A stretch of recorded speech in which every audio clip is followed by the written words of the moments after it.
Halo semuanya, selamat berjumpa kembali di video tuton untuk mata kuliah Ekonomi Manajerial. Pada hari ini kita akan mempelajari dua topik penting, yaitu peranan pemerintah dalam perekonomian pasar serta dasar-dasar analisis risiko. Dalam perekonomian pasar, pemerintah tidak hanya berperan sebagai pengamat.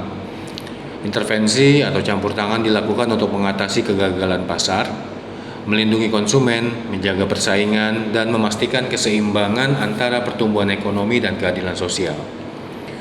Beberapa instrumen regulasi yang umum digunakan oleh pemerintah antara lain adalah kebijakan harga, seperti contohnya harga minimum dan harga maksimum, kemudian regulasi lingkungan, subsidi dan pajak, kemudian standar keamanan dan kualitas produk, serta regulasi tentang monopoli dalam persaingan usaha. Semua itu bertujuan untuk menjaga keseimbangan antara efisiensi ekonomi dan kepentingan publik. Regulasi mempunyai dampak yang berbeda bagi setiap pihak. Bagi produsen, mungkin akan menghadapi biaya tambahan atau pembatasan produksi. Kemudian bagi konsumen, bisa memperoleh perlindungan dari praktek tidak adil dan terkadang menghadapi harga yang lebih tinggi. Dan bagi pemerintah sendiri, yaitu perlu menyeimbangkan peran sebagai pengatur, fasilitator, dan pelindung kepentingan nasional.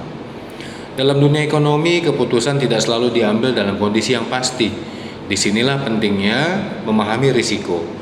Secara definisi, risiko adalah kemungkinan terjadinya kejadian yang menyimpang dari harapan yang dapat mempengaruhi hasil keputusan. Sumber risiko sendiri dapat dibagi menjadi dua. Yang pertama dari sisi internal, seperti kesalahan manajemen, kerusakan alat, ataupun kekurangan modal. Yang kedua adalah dari sisi eksternal. Contohnya seperti perubahan regulasi, fluktuasi harga pasar, ataupun bencana alam.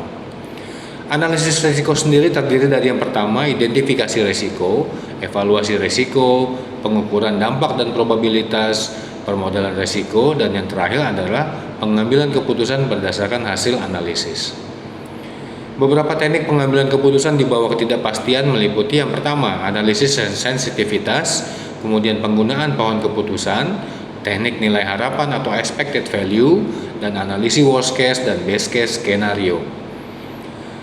Manajemen risiko sendiri terdiri dari beberapa tahap. Yang pertama adalah identifikasi risiko, lalu berikutnya adalah analisis risiko, lalu ada evaluasi dan prioritas risiko, penanganan risiko seperti mitigasi, transfer ataupun penerimaan, monitoring, dan pelaporan dan komunikasi risiko secara efektif. Demikian yang bisa saya sampaikan. Silakan disimak untuk menu diskusi dan selamat mengerjakan tugas. Terima kasih.